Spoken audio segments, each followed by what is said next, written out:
we call it a new form of evil on the world. It's never been done by any government in the past, to take a large group of its own people and say, we're going to kill you without any kind of a trial, and we're going to sell your vital organ parts. An individual from the United States or Canada, for example, could anticipate undergoing transplantation on a specified date.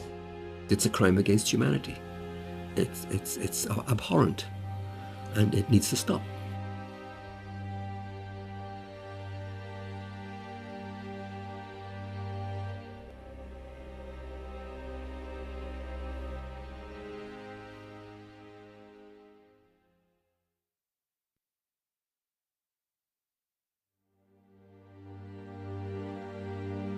If you're going to go to China and you're going to get a liver transplant during the 3 weeks you are there, then that means someone is going to go schedule an execution, blood type and tissue type the potential executee, and have them ready to go before you need to leave. Starting at the end of 1999, the number of transplants taking place just exploded. China carries out more organ transplant surgeries than any country besides the United States. But unlike other countries, China has no effective organ donation program.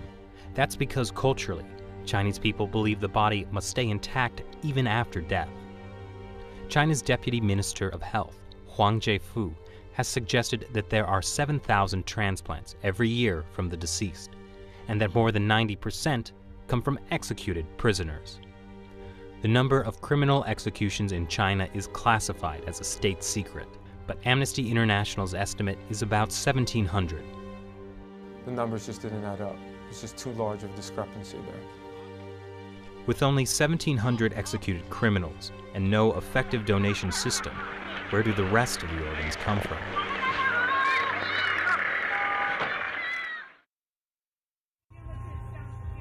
Zhao Shuhuan was put in a Chinese labor camp because she practices Falun Gong.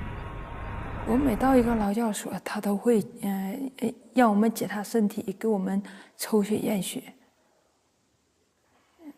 每个劳教所都是。 We estimate that in the period between 2000 and 2005, there are 41,500 transplants which have no other explained source. I'm absolutely convinced that over a long period from 1999 onwards, organ harvesting from prisoners has been taking place, especially with Falun Gong. 他领了到他那个马三家教养院有医院呢，那个医院就是做我真理解好像就是验尿啊，抽干戈。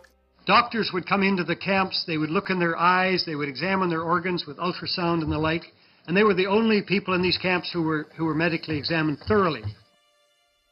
In 2006, two Canadians, international human rights lawyer David Matas and former Secretary of State for Asia-Pacific David Kilgore, started to investigate allegations of forced organ harvesting in China. They found at least 52 points of circumstantial evidence, including websites of Chinese hospitals offering matching organs in less than a week. It's just not possible unless you have an unlimited source of organs. And these are people who are alive. We're talking about live donors. The actual transplant surgery itself was the form of execution. These were living people that were killed for their organs. Makes you think of some grotesque restaurant where you go in and you pick your lobster in a tank. But these are human beings we're talking about. The military's making money off of it. The hospitals are making money off of it. The middlemen are making money off of it. And we talk about money. We're talking about a multi-million-dollar operation.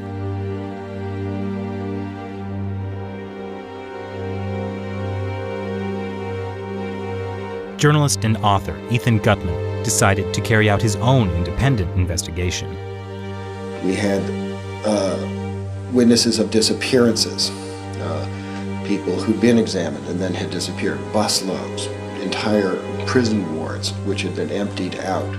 The signs began to look like something much, much bigger. Like Tibetans and house Christians, Millions of Falun Gong practitioners are being persecuted in China for their beliefs.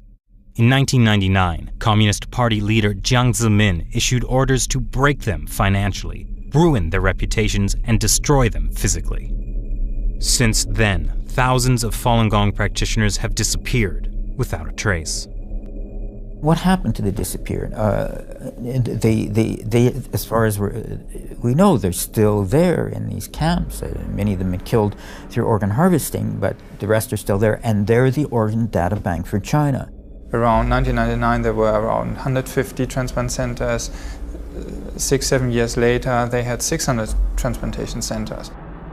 This is an increase by 300% within such a short period of time without an organ donation program. Military hospitals get watched in China, okay? There is nothing they can do without the party central taking note of what they're doing. Was this run by triads?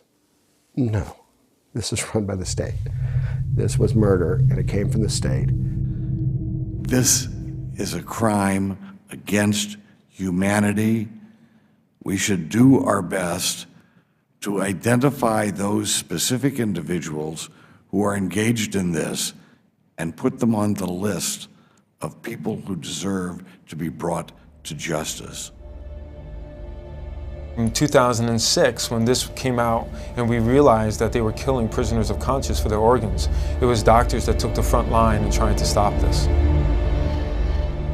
Every day there are a dozen of people that are executed or killed for organs in China. So we have to bring out the message, we have to inform medical doctors to stop this practice.